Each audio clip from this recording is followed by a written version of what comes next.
आप देख रहे हैं कुरुक्षेत्र और मैं हूं आपके साथ स्वाति श्रीवास्तव। कुरुक्षेत्र में आज हम बात करेंगे बाढ़ से बेहाल यूपी की। जी हां, इस वक्त उत्तर प्रदेश बाढ़ से बेहाल नजर आ रहा है। यूपी के 22 जिले बाढ़ से करा रहे हैं। स्थिति इतनी भीषण है, इतनी भयंकर है, हम कह सकते हैं शब्दों में अंदाजा लगा पाना बहुत मुश्किल है और बता पाना भी बहुत मुश्किल है। ये देखिए तस्वीरें, ये उस वक्त की तस्वीरें हैं जिस वक्त हवाई सर्वेक्षण किया जा रहा था। आपको बता दें कि आज सीएम योगी आदित्यनाथ भी 3 जिलों के हवाई सर्वेक्षण पर निकले थे। पहले उन्होंने गाजीपुर का सर्वेक्षण किया, उसके बाद वाराणसी का सर्वेक्षण किया। ये 2-3 तस्वीरें आपके टीवी स्क्रीन पर इस वक्त हैं। प्रदेश की तमाम जो नदियां हैं वो उफान पर हैं और देखिए दिक्कतें कितनी ज्यादा बढ़ गई है। और सरकार ऐसे में लगातार दावे कर रही है कि युद्ध स्तर से हमारी सरकार प्रयास कर रही है, लेकिन जो मुश्किलें हैं वो लगातार बढ़ती जा रही है। 22 जिले यूपी से बुरी तरह से प्रभावित है।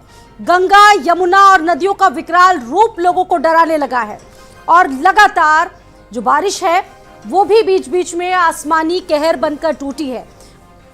यूपी के पूर्वांचल की अगर बात करें तो पूर्वांचल के कई इलाकों में ये नदियां जिनका विकराल रूप लोगों को डराता है और अचानक से आए सैलाब से हर तरफ हाहाकार मचा हुआ है। स्थितियां बद से बदतर हो गई है। नाले में सैलाब के बीच कहीं गाड़ियां डूब गई हैं तो कहीं वाहन फंसे हुए हैं और आप समझिए कि एक एक मंजिल जो भवन है वो पूरा का पूरा पानी में डूब चुका है। हजारों हेक्टेयर फसलें प्रभावित हो चुकी हैं। हर वक्त हर तरफ जहां पर भी नजर जाती है सिर्फ और सिर्फ नुकसान ही नुकसान नजर आता है। ये तस्वीरें देखिए।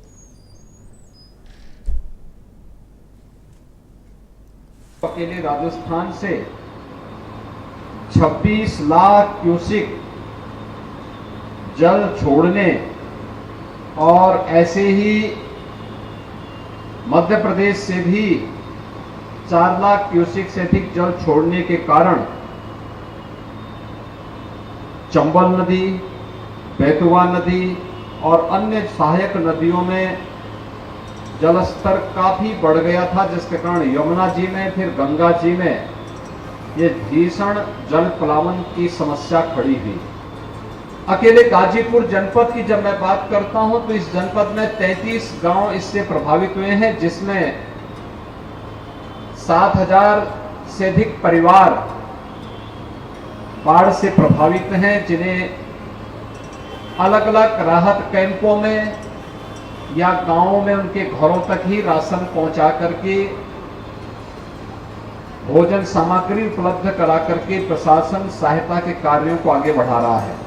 हम सब ने जो व्यवस्था की है, खासतौर पर एक तो प्रभावित क्षेत्रों में पर्याप्त मात्रा में नौकाओं की व्यवस्था की है और अकेले जनपद गाजीपुर में 288 नौकाओं की व्यवस्था जिला प्रशासन ने की है। एसडीआरएफ और पीएससी की फ्लड यूनिट को भी यहां पे लगाया गया है।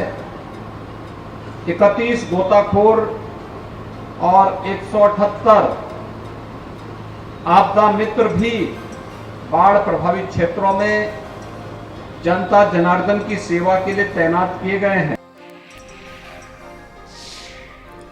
और आज इस बाढ़ की विभीषिका को सरकार ने भी अपनी आंखों से देखा और माना कि ये विभीषिका बहुत बड़ी है और बहुत खतरनाक है और बहुत सारे लोग इससे प्रभावित हैं और सरकार ने माना कि हम युद्ध स्तर पर कार्य करेंगे, लेकिन ग्राउंड पर अगर जाएं तो सरकार की तरफ से युद्ध स्तर पर किए जा रहे प्रयास अभी भी नाकाफी हैं। उन लोगों के लिए जो बाढ़ से प्रभावित हैं, उन लोगों के लिए जिनके आशियाने डूब चुके हैं, उन लोगों के लिए जिनके परिवार बाढ़ से बेघर हो चुके हैं और उन लोगों के लिए जिनके पशु भी बह चुके हैं, यानी कि अपार धन क्षति उन लोगों को हुई है। इस पर हम लगातार चर्चा करेंगे। कुरुक्षेत्र में खास मेहमान हमारे साथ जुड़ गए हैं इस डिबेट में। चर्चा की शुरुआत करते हैं। समीर सिंह जी हमारे साथ समाजवादी पार्टी से, बहुत स्वागत है। हमारे साथ दुष्यंत जादौन जी हैं, प्रवक्ता बीजेपी से, बहुत स्वागत है। और इसके अलावा कांग्रेस से हमारे साथ आसिफ रिजवी जी, आपका भी बहुत बहुत स्वागत है आसिफ जी इस चर्चा में। शुरुआत करेंगे दुष्यंत जी आपसे। दुष्यंत जी, बाढ़ की विभीषिका ऐसी है कि बता पाना मुश्किल है। जहां जहां निगाहें जाती हैं बस पानी ही पानी नजर आता है, सैलाब ही सैलाब। बारिश नहीं हुई लेकिन उसके बाद भी स्थितियां इतनी खराब, कैसे आंकलन करेंगे? आंकलन कर पाना भी मुश्किल है। 22 जिले बुरी तरह से प्रभावित हैं। नहीं, इसका चिंतन किया जा रहा है। आपको मालूम होगा जैसे पहाड़ी क्षेत्र में बहुत सारी बारिश हुई, उसके बाद राजस्थान और मध्य प्रदेश में भी बारिश बहुत ज़्यादा हुई, जिससे पानी यमुना जी में राजस्थान की तरफ से और मध्य प्रदेश की तरफ से छोड़ा गया, जिसकी वजह से ये विभीषिका हमारे उत्तर प्रदेश में आई है। खुद उत्तर प्रदेश के यशस्वी मुख्यमंत्री योगी जी और उनके जल शक्ति मंत्री स्वतंत्र देव सिंह जी दोनों लोग और उप मुख्यमंत्री केशव प्रसाद मौर्य जी तीनों लोग अपने अपने क्षेत्र में कई जगह दौरा कर रहे हैं और इस बाढ़ से जितना नुकसान हुआ है उसका आकलन करा रहे हैं और तुरंत की तुरंत अधिकारियों को निर्देशित कर रहे हैं कि जैसा जैसा जिनका नुकसान हुआ है उनकी भरपाई की जाए, उनको तुरंत राहत सामग्री दी जाए और राहत देकर और पानी को कम करने का प्रयास किया जाए। ये उत्तर प्रदेश के मुख्यमंत्री की संवेदनशीलता है कि वो खुद नाव में बैठकर हेलीकॉप्टर से जिस माध्यम से वो जा सकते हैं उस माध्यम से बाढ़ पीड़ितों के बीच में जा रहे हैं, अपने मंत्रियों को भेज रहे हैं। ऐसा पहली बार उत्तर प्रदेश में देखा गया कि उत्तर प्रदेश के मुख्यमंत्री खुद नाव में बैठकर जा रहे हों और लोगों से मिल रहे हों, उनकी राहत सामग्री पहुंचाने का प्रयास कर रहे हैं, उन्हें सांत्वना दे रहे हों, उनके जो नुकसान हुआ है उसकी भरपाई के लिए अधिकारियों को निर्देशित कर रहे हैं। ये एक संवेदनशील मुख्यमंत्री ही कर सकते हैं। बिल्कुल, हवाई सर्वेक्षण का जिसका जिक्र आप जादौन जी कर रहे हैं, दुष्यंत जी आप कर रहे हैं, हवाई सर्वेक्षण तो इससे पहले भी हुए हैं, हालांकि स्थितियां बहुत सुधरी नहीं हैं। ठीक है, इस पर अभी हम बातचीत करेंगे, उस आपदा तंत्र पर भी हम बात करेंगे, उस मैनेजमेंट पर भी बात करेंगे जिसको सुचारू रूप से कार्य करना चाहिए उत्तर प्रदेश में। क्या वो ठीक तरह से काम कर रहा है? इस पर भी मेरा सवाल होगा, भारत समाचार का सवाल होगा, लेकिन उससे पहले और लोगों से भी एक एक क्विक रिएक्शन ले लेते हैं।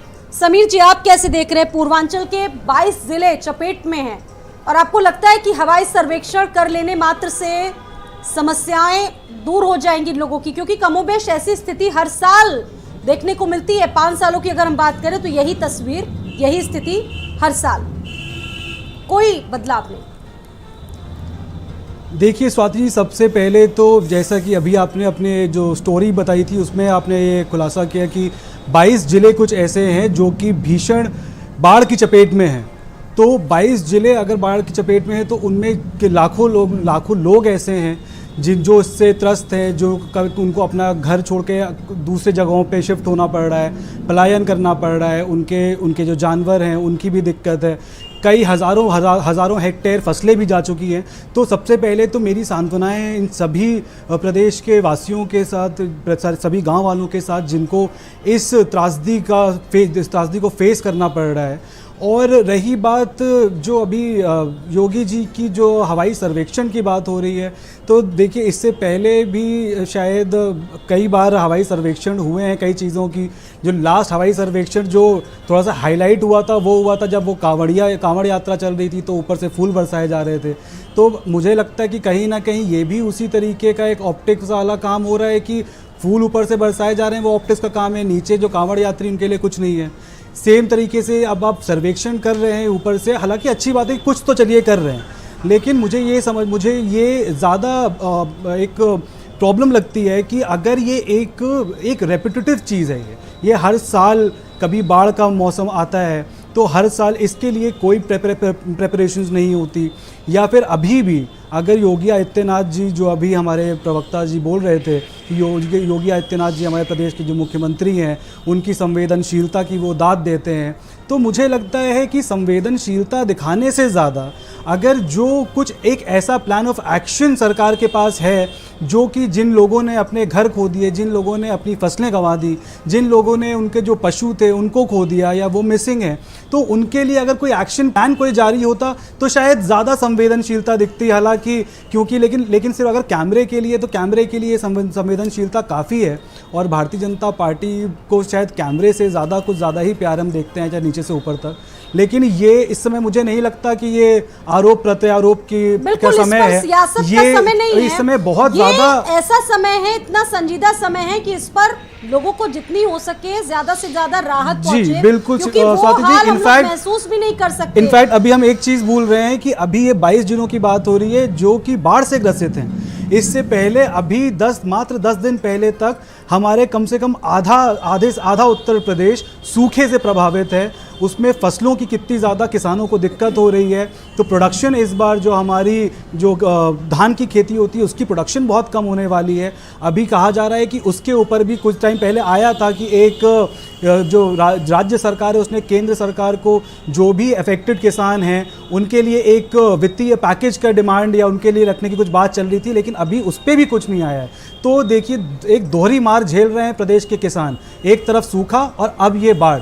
तो इन दोनों को काउंटर करने के लिए मुझे लगता है कि जो कर रहे हैं योगी आदित्यनाथ जी ठीक है, लेकिन अगर कुछ ठोस कदम, कुछ ऐसा पैकेज, कुछ ऐसी नीतियां आगे रखी जाए कि जिन लोगों ने अपने घर खोए हैं उनको वापस रिहैबिलिटेट करने का क्या प्लान है, वो ज़्यादा अगर आ जाए तो मुझे लगता है ज़्यादा बेहतर होगा प्रदेशवासियों के लिए, उन लोगों के लिए जो इस समय इस बाढ़ से ग्रसित है और सूखे से ग्रसित। ठीक है, एक रिएक्शन ले लेते हैं इस पर आसिफ रिजवी जी का, कांग्रेस से।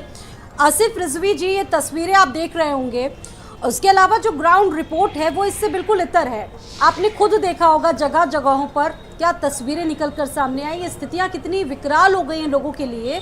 नाव से चलकर लोगों को राहत सामग्रियां दी जा रही है, एक एक मंजिला पूरी तरह से डूब चुका है, बता पाना मुश्किल है मेरे लिए। देखिए अभी आदरणीय बीजेपी के नेताजी बोल रहे थे कि हमारे मुख्यमंत्री जी और उत्तर प्रदेश की सरकार बहुत ही एग्रेसिव और एक्टिव होकर इस विषय के ऊपर कार्य कर रही है। मेरे ख्याल से ये वो समस्या है जो पिछले 10-15 सालों से लगातार उत्तर प्रदेश फेस कर रहा है। और अभी आदरणीय बीजेपी के नेताजी ने बताया, चंदौल जी ने, कि इस विषय के ऊपर प्रॉब्लम एक ये भी है कि मध्य प्रदेश की सरकार ने और राजस्थान की सरकार ने जो अपने पानी छोड़ा उसकी वजह से भी यहाँ की नदियाँ जो हैं वो तूफान पर हैं। मुझे लगता है कि आज से 20 साल पहले इस समस्या को कंट्रोल करना मुश्किल था, क्योंकि शायद मौसम विभाग के पास इतनी इक्विपमेंट्स नहीं थे, इतनी जानकारी नहीं थी कि हमें पता लग सके कि कितनी बारिश होनी है, और नदियों की कनेक्टिविटी भी उतनी अच्छी नहीं थी। पर आज तो भारतीय जनता पार्टी की डबल इंजन की सरकार चल रही है, उत्तर प्रदेश में भी और केंद्र में भी। मुझे लगता है कि शायद अगर मौसम विभाग से संपर्क में रहें तो कितनी बारिश होनी है, कितना पानी आना है, ये वक्त से पहले ही सरकार के नॉलेज में रहेगा और वक्त से पहले ही इसको ठीक करने की प्रिपरेशन हो सकती है। अभी आदरणीय जी ने जैसे कहा कि मध्य प्रदेश से अगर पानी छोड़ा जा रहा है वहाँ पे ये समस्या आ रही है, मुझे लगता है उत्तर प्रदेश के मुख्यमंत्री जी को मध्य प्रदेश की शासन प्रशासन से और सरकार से तुरंत बात करना चाहिए कि इसको हम दोनों सरकारें मिलकर कैसे करें जिससे हमारे स्टेट में भी प्रॉब्लम ना आए और आपके स्टेट में भी प्रॉब्लम ना आए। इसको लेके एक संयुक्त मीटिंग होनी चाहिए और केंद्र सरकार का भी अगर कोई रिप्रेजेंटेटिव इसमें आ जाएगा तो इसमें कोई बुराई नहीं है। और रही बात कि हमारे मुख्यमंत्री जी कितना एक्टिव होकर काम कर रहे हैं, हम तो जानते हैं कि उत्तर प्रदेश के मुख्यमंत्री और भारत के प्रधानमंत्री इतने एक्टिव हैं। ये कहिए वो तो नाव पे बैठ के अभी मतलब सर्वे कर रहे हैं। मुझे लगता है कि अगर ज़्यादा परेशानी होगी तो वो खुद लोटे से पानी निकाल के बाहर डालने लगेंगे और वो बहुत बड़ा एफर्ट होगा। मैं उसके लिए मतलब उनको जितना भी प्रेस करूँ कम है। आसिफ जी, आपको लेकिन नहीं मेरा लगता निवेदन ये है कि सरकार के मुख्यमंत्री, आसिफ जी सुन तो लीजिए, और इस बीच अपने दर्शकों को एक बड़ी खबर बता रहे हैं। ठीक है, आपके पास हम आसिफ वापस लौटेंगे।